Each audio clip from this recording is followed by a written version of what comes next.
ಸುಳ್ಳು ಹೇಳು ಎಂದು ನೇರವಾಗಿ ಹೇಳಬೇಕೆಂದಿಲ್ಲ. ಸತ್ಯ ಹೇಳುವವರ ದನಿಯನ್ನ ಅಡಗಿಸುತ್ತಿದ್ದರೆ ಸಾಕು.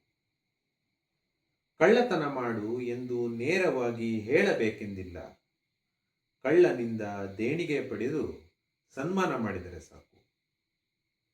ಕೊಲೆ ಮಾಡು ಎಂದು ನೇರವಾಗಿ ಹೇಳಬೇಕೆಂದಿಲ್ಲ. ಕೊಲೆಗಾರನಿಗೆ ಧರ್ಮ ರಕ್ಷಣೆಯ ಪದವಿ ನೀಡಿದರೆ ಸಾಕು.